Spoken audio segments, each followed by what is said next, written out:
Nicole says, "Hi guys, we're not dead."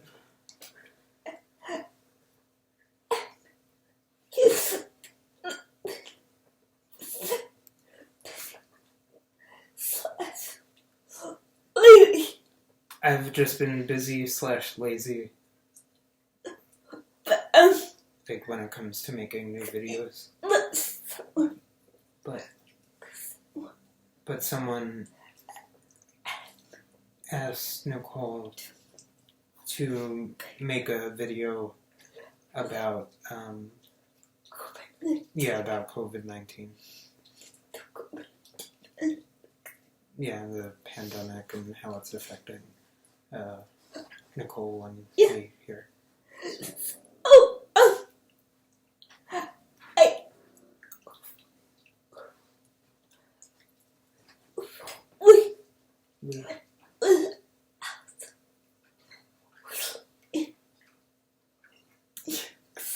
Yeah, we live in New York State, but outside of New York City, but not too far away.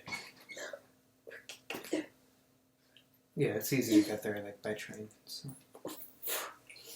Yeah, about 40 minutes outside the city, so, yeah.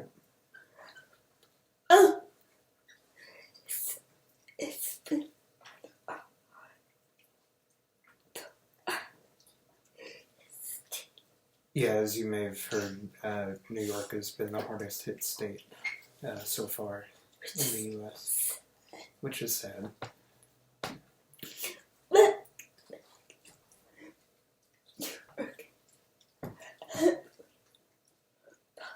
Right, but then again, New York is heavily populated, especially New York City, so, makes sense.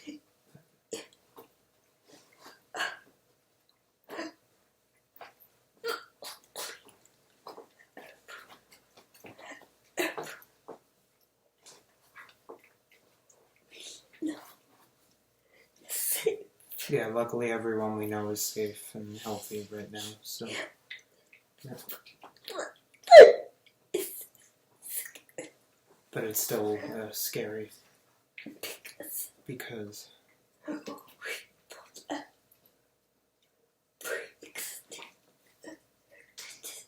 Right, yeah, it's scary for us personally because we both have pre-existing medical conditions, obviously. So...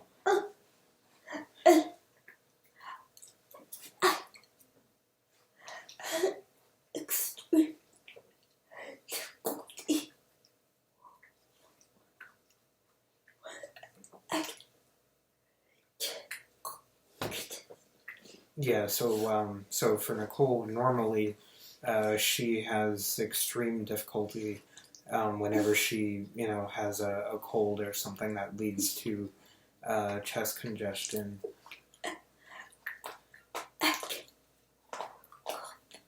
Yeah, she really can't cough it up once something gets into her chest. I guess it's mostly related to your athetosis, or... Yeah, so she's not completely sure, but it's definitely part of her cerebral palsy. I guess it in some way it must be related to your muscles and control of them that you need to have in order to physically cough. It's not. Yeah, it's not pretty when she gets sick, so you can't lay down. Yeah. I mean, because that, it's only going to make it harder to breathe. So,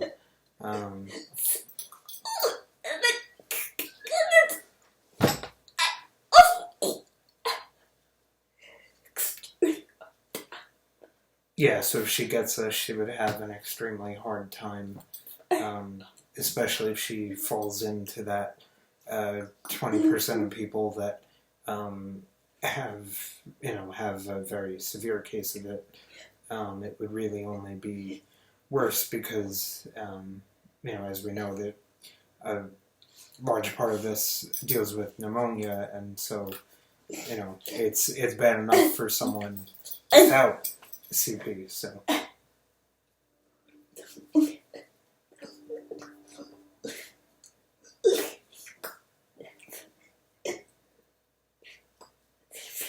And pneumonia, just generally speaking, is the leading cause of death among people with CP. So.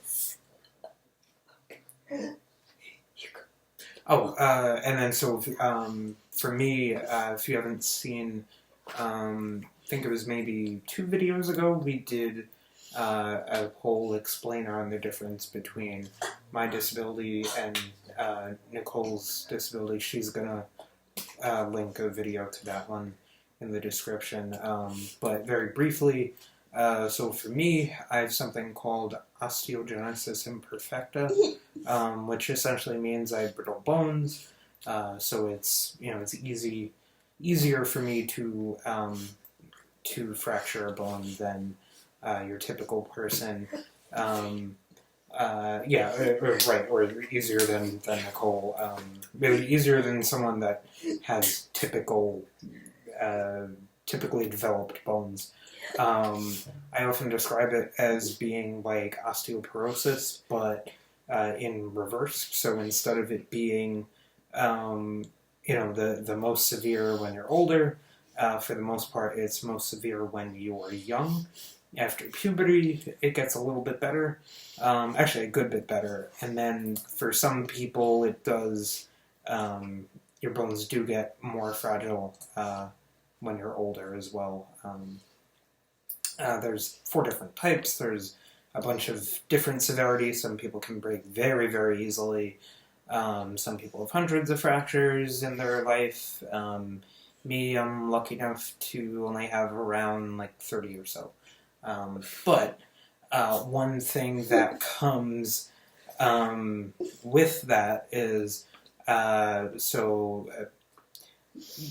brittle bones / OI for short. It basically has to do with collagen being formed in your body, and we know that collagen is a big part of bones, but you can find collagen in loads of other places in your body, including, skin. I think that may also be the reason why people with OI have blue sclera. I'm thinking that's it. Yes, by the way, sclera is the usually white part of your eyes, but people with OI tend to have at least a bluish tint to them. Which I always think is kind of the cool little benefit of having OI. So, Nicole just said she thinks it's cute. So, yeah, she likes blue. But anyway, so since OI affects collagen, and collagen is in lots of different places in the body, it is also present in organs like your lungs, and so that is a concern for people with OI. Thankfully, in my case, it seems to be that if you haven't had problems with your lungs in the past, then you're less likely to have this affect them. But there's not a ton of research really about how COVID-19 is presenting in people with OI, but it is a concern. Honestly, though, my larger concern is if I were to contract this and then give it to Nicole. Right, that would not be good. So, with all that being said, that's why we are staying home and not going out really at all. Nicole has been home since February 29th. In the winter, we kind of try and stay indoors as much as possible normally. It's cold, so, and so there was already like a few weeks ahead of time before this became really widespread and serious in the United States. And then New York has been under a stay-at-home order since March 22nd. Right now, there are a few areas of New York State that are allowed to begin to start opening. Yes, but they're way upstate where they have way less people, way less cases, so, it's... Yeah, it's very rural in upstate New York, so, so... so we've pretty much we've been staying inside as much as possible.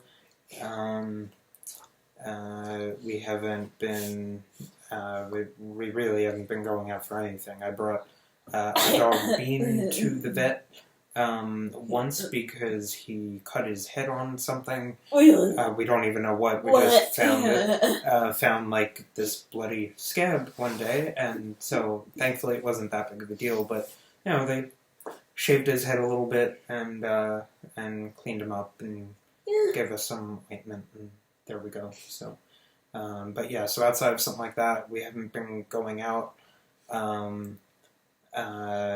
We really, I'll maybe go to get the mail like once a week or something.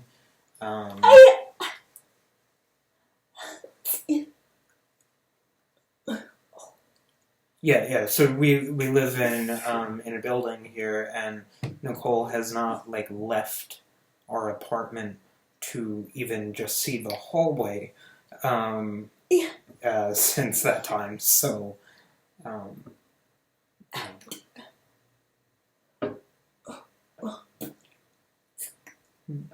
Oh yes, so right, so Nicole doesn't have a well-fitting mask, even if she did want to venture outside. She got them, but she's kind of tiny, and so it basically like it would have been a mask for her eyes down to her chin, so not exactly effective. It wasn't that bad. All right. Well, yeah, right. It didn't really seal at all, like under your chin or anything. So, and it was pretty big. So.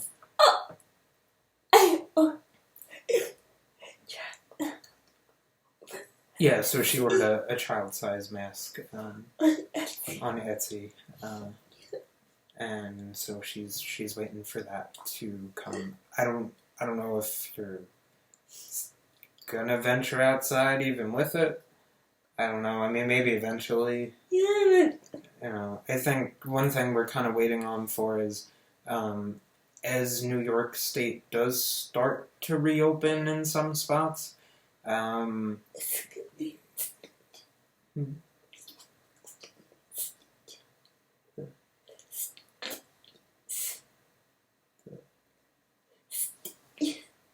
The stages?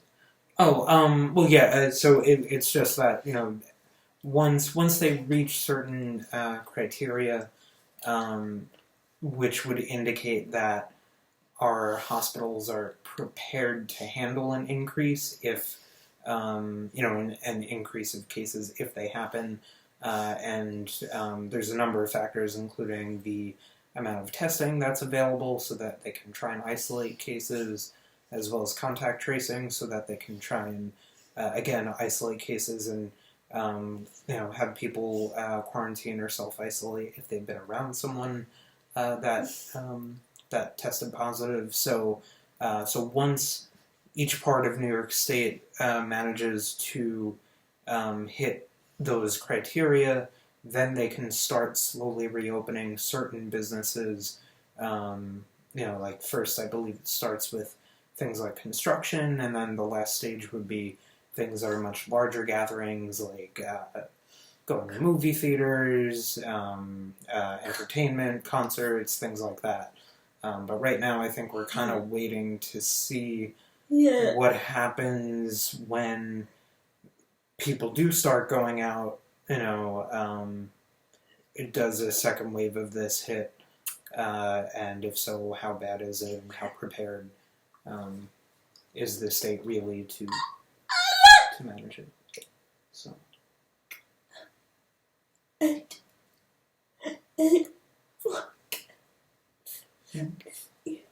I'm not going. Yeah. I'm not going to any large gatherings this year. So, yeah. One thing that we really like to do that Nicole was loved for a long time, and then she got me into it, was going to concerts. Because it's. Yeah, she's not going to any concerts this year with all this going on. So, yeah. So, but yeah. So like I said, we've been staying inside.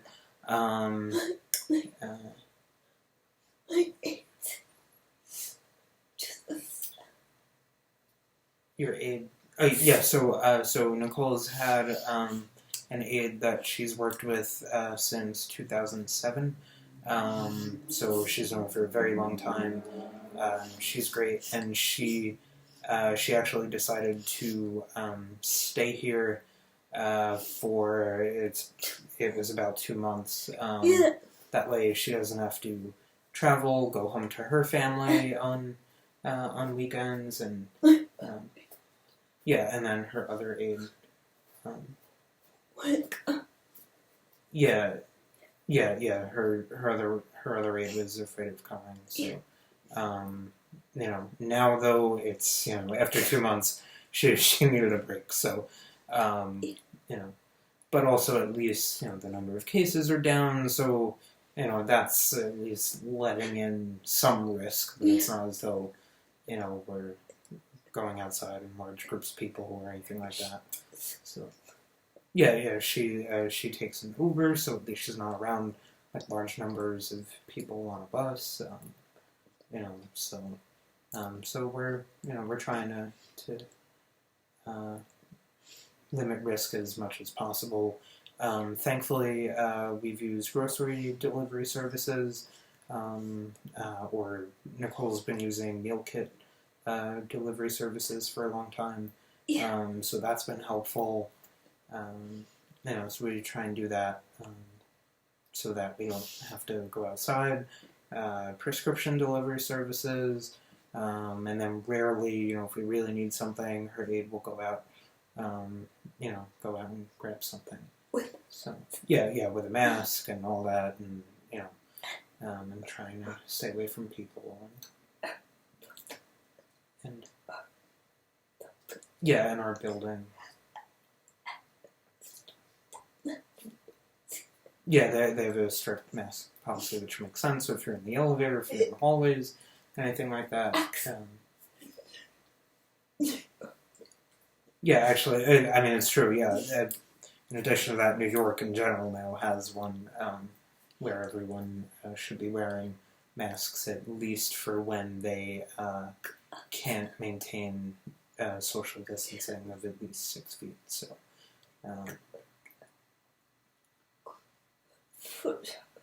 Yeah, like if you're going food shopping, things like that. So, as far as even like when it comes to walks with Bean, feel really bad, but we've been keeping him inside. Thankfully, he's pretty tiny, so we have pee pads and stuff, and and he'll go on those, but. Definitely, once things open up, I can't wait to take him on really, really, really long walks. But we've been trying to give him plenty of exercise and stimulation, throwing toys around and everything, and all that. So,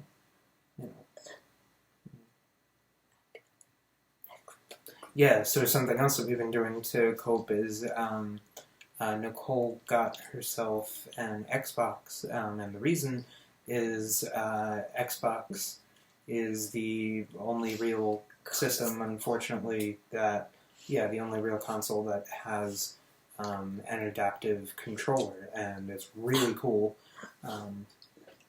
She's gonna put a link in the description to Xbox's adaptive controller, but essentially it's a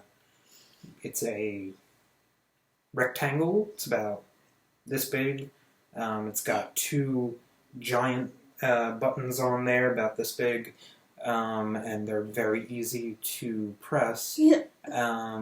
And so that's great for someone that doesn't really have the fine motor skills like Nicole. So, but it's great for people with many different kinds of disabilities. So maybe if their limbs are pretty weak, things like that, it's easy to press buttons. So. Yeah.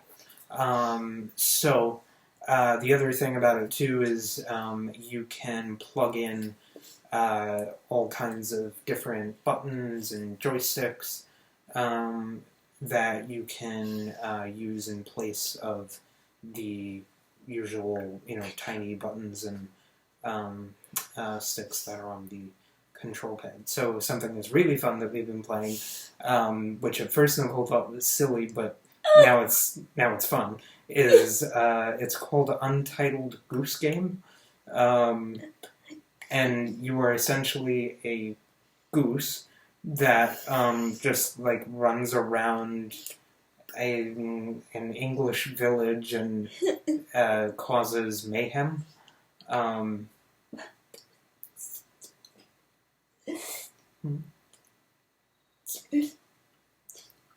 Yes. So you have like a to-do list. So you kind of like walk around this neighborhood as a goose, and I don't know, what are the...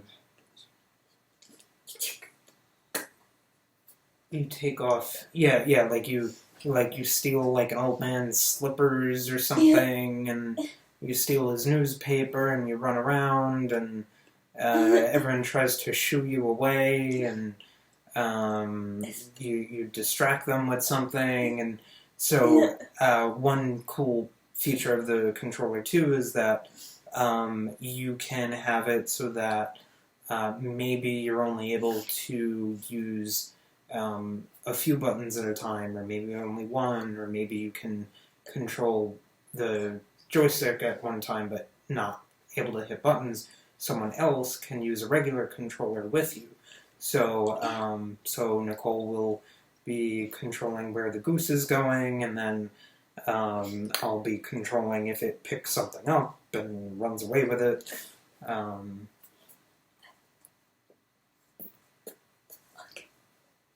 Yeah. So we got a joystick that she plugs into it, and it basically makes it so that it can now this sort of third-party general joystick can work with an Xbox, and the joystick is much larger, so it takes what would normally be a fine motor skill of using just your thumb and makes it to be your whole hand.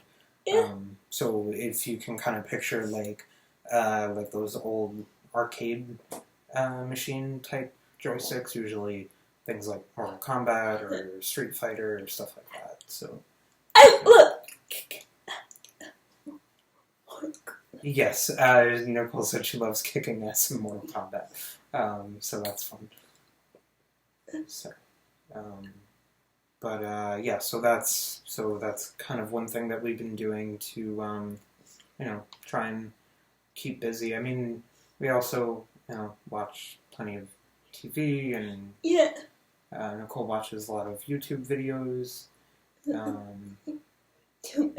Too many, and then we've got Bean here, and we do plenty of cuddles with him, playing with him and stuff. So it'd be nice to go out, but we're thankfully I think we're both introverts, and we're both normally inside kind of people, but like I never realized how much I would like miss just like going to the drugstore nearby to like pick up milk and see other people. So I don't know.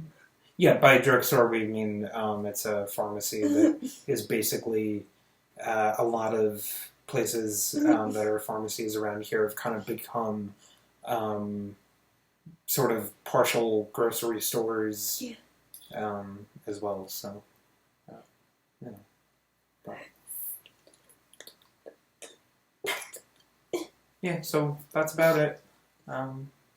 We hope that everyone is doing everything they can to avoid either getting sick or spreading it to people. Please, please, please take it seriously. You know, yes, it's not a hoax. It's not fake.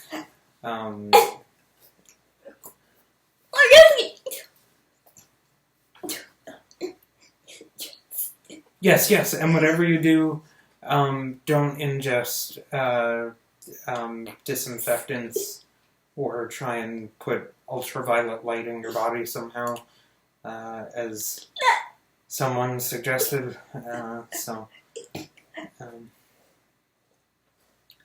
As a possible treatment.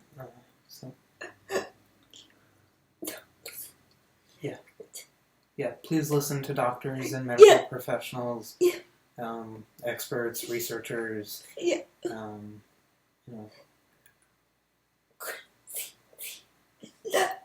you can check the CDC's website. They put out good info.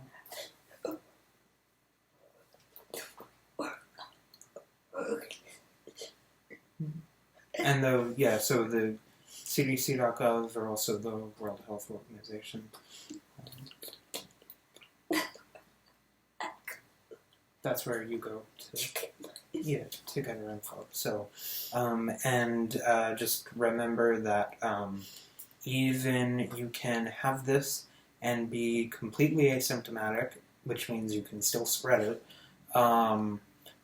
And you can be asymptomatic in the beginning for quite a number of days, have no clue that you actually have this in you and that you're spreading it up to 2 weeks. So even if you think that you're young and healthy and you don't have any underlying conditions and you think you're going to be fine, number one, there are people that fit into that criteria and they have gotten sick and they have gotten very ill and some of them have died. But number two, by you staying safe and trying to be healthy and following all of the CDC suggestions and everything, you're then helping other people like us and people with even more severe underlying medical conditions. People with asthma. Which Nicole's brother has severe asthma, people with diabetes, people with HIV, people with other diseases and disabilities that affect their immune system, people that are undergoing cancer treatment. So the less of this that is out there, the better it is for you, but the better it is for everybody. So.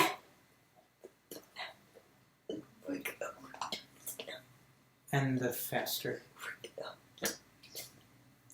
we can all return to normal, yes. So, we don't want to go through this 2 or 3 times.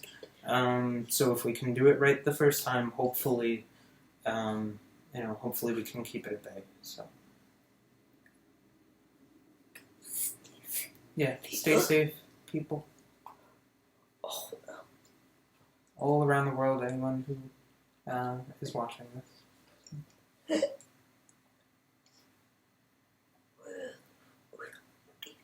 Yeah, we love you. Stay safe. Bye.